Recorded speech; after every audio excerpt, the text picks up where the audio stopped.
Bonjour à tous. Nous allons aujourd'hui parler de l'histoire de l'État européen.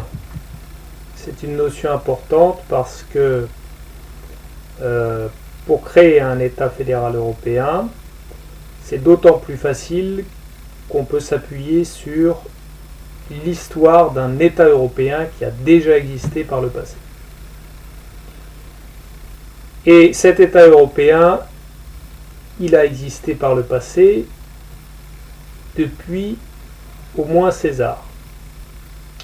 L'Empire romain, c'était un État européen. Parce que, d'une part, il était dirigé depuis Rome, d'autre part, parce qu'il était de culture gréco-romaine, et ensuite parce que son centre de gravité était situé essentiellement en Europe. L'Italie, l'Espagne, la Gaule, les Balkans, la Grèce. Alors, c'est vrai qu'il y avait une partie de l'Empire qui était au Proche-Orient, en Syrie, en Égypte et dans l'ancien empire de Carthage, mais ça ne constituait pas l'essentiel de l'Empire, du point de vue territorial, et de toute façon, du point de vue culturel et du point de vue politique, c'était un État pleinement européen. Et cet État européen, il était homogène, même s'il y avait des cultures différentes à l'intérieur de cet État. Ces cultures faisaient partie de la grande culture gréco-romaine. Vous aviez la culture gallo-romaine en Gaule, donc les Gaulois qui étaient romanisés, et l'occupation romaine en Gaule a duré 5 siècles, donc au bout de 5 siècles, la culture gauloise s'était transformée en culture gallo-romaine, qui effectivement était une culture en fait romaine. Le même phénomène en Espagne, le même phénomène dans les Balkans, le même phénomène dans la partie grecque en Asie mineure. Donc vous aviez un empire qui s'était transformé en État européen, dans lequel vous aviez une culture européenne, qui était la culture gréco-romaine, qui coiffait les cultures locales. Et la citoyenneté romaine a été au IIIe siècle conférée à l'ensemble des citoyens, des habitants de l'Empire romain, et les élites de chacune des différentes provinces de cet empire pouvaient accéder au Sénat romain et donc participer aux décisions qui concernaient l'État romain. Cet État romain, c'était donc un État européen. Et cet État européen, il a duré 5 siècles jusqu'au IVe siècle après Jésus-Christ. À la suite des pressions des peuples germaniques sur les frontières de l'Empire, l'Empire a commencé à intégrer des alliés qui jusqu'alors les intégraient en faisant la conquête. Eh bien, il a commencé à intégrer des alliés en les invitant à l'intérieur de l'Empire romain pour défendre les frontières de l'Empire romain. Et c'est ainsi qu'une tribu, notamment des tribus germaniques et notamment la tribu franque, des tribus franques, ont été incorporées dans l'Empire romain afin de défendre les frontières de l'Empire romain. Ça a commencé au IIe siècle, au IIIe siècle après Jésus-Christ.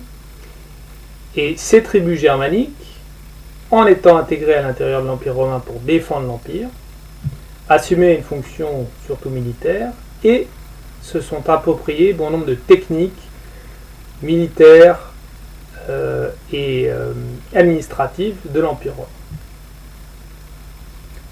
Grâce à ces techniques et grâce à l'assimilation progressive de la culture gréco-romaine par ces tribus germaniques, eh bien, elles sont devenues plus puissantes, plus capables, et quand l'Empire romain s'est désintégré, à la suite de nouvelles pressions extérieures, notamment germaniques et à l'est perse, et à la suite de problèmes sociaux, et bien quand l'Empire romain progressivement commençait à perdre sa force intérieure, ces tribus germaniques qui s'étaient romanisées en ont profité pour se retourner contre l'Empire romain et en faire la conquête. Et vous avez l'ensemble des tribus,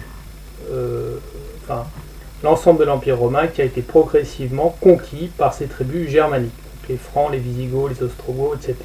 Depuis l'Espagne, l'Afrique du Nord, l'Italie, la Gaule et les Balkans. Et parmi ces tribus germaniques, une en particulier, les Francs, ont réussi à faire la conquête de la Gaule et de la Germanie, ce que l'Empire romain n'avait pas réussi à faire. Et avec Clovis, cet empire franc comprenait la Gaule et la Germanie.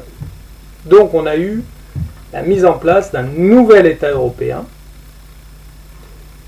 qui était situé plus au nord que l'ancien État européen, mais qui était tout de même européen parce qu'il comprenait la Gaule, la Germanie, l'Italie, une partie de l'Europe de l'Est.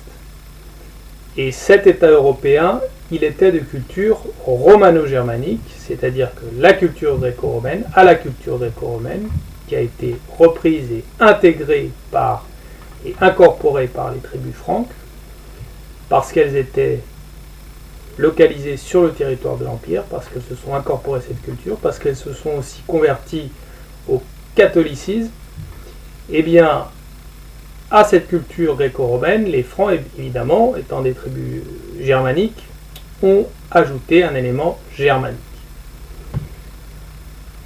Et ce nouvel État européen, qui a commencé au 4e, 5e siècle, donc à la suite de l'Empire romain, peu après l'Empire romain, eh bien, il a continué jusqu'à la fin du 10e siècle, donc encore pendant près de 500 ans.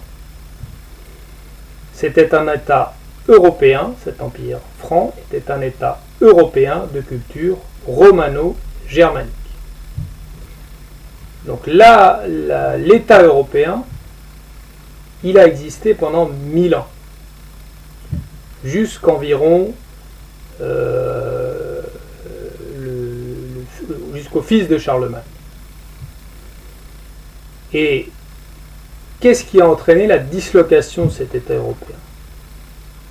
Eh bien, ce n'est pas des révoltes locales en Italie, en Germanie, en Gaule, en Espagne. Il n'y a pas eu de révolte locale de grande importance pendant les 500 ans où cet empire franc a existé. Ce qui a entraîné la dislocation de cet empire franc, ce sont les rivalités dynastiques entre les petits-fils de Charlemagne. Et donc, on peut penser et on peut dire que sans ces rivalités dynastiques, eh bien, l'Europe aurait un État qui recouvrirait l'ensemble de son territoire, et au sein de cet État, eh bien, il y aurait des cultures, des sous-cultures différentes, parce que c'est un État assez grand et assez divers, mais qui serait intégré dans l'État européen et dans la culture gréco-romano-germanique. On aurait une situation qui est à peu près similaire à la situation de la Chine, où la Chine a réussi à garder son unité politique, malgré sa diversité linguistique de population, de peuples et de culture. Parce qu'il faut bien comprendre qu'en Chine, il n'y a pas qu'une seule nation. En fait, il y a plusieurs peuples en Chine. Il y a les Wu, il y a les Cantonais, il y a des dizaines de langues, il y a des centaines de dialectes. Et il y a donc plusieurs peuples à l'intérieur du peuple chinois. Et en Europe, eh bien, on aurait assisté à l'éclosion de différentes, à l'émergence de différents peuples, comme ça s'est produit en Chine, à Canton, à Shanghai, etc. En Europe, ce serait produit de la même façon, en Espagne, en Italie, dans le sud de la France, etc. Mais on aurait eu cette émergence qui se serait produite dans le cadre d'un État unifié, comme ce fut le cas en Chine. Donc on a bien une histoire européenne qui est basée sur un État européen. Et cet État européen, il était destiné et il pouvait perdurer jusqu'à la période moderne. Et aujourd'hui, qu'est-ce qu'il nous reste à faire? Eh bien, il nous reste simplement à reprendre l'héritage de cet État européen, donc romain puis franc, à montrer qu'en fait la culture de l'Europe, c'est la culture gréco-romaine germanique, et qu'à l'intérieur de cette grande culture gréco-romaine germanique, on a des zones culturelles un petit peu séparées, mais qui font partie d'une grande culture européenne. Et grâce à ces deux éléments, on peut reconstituer un État européen qui fonctionne. Merci de votre attention et à bientôt.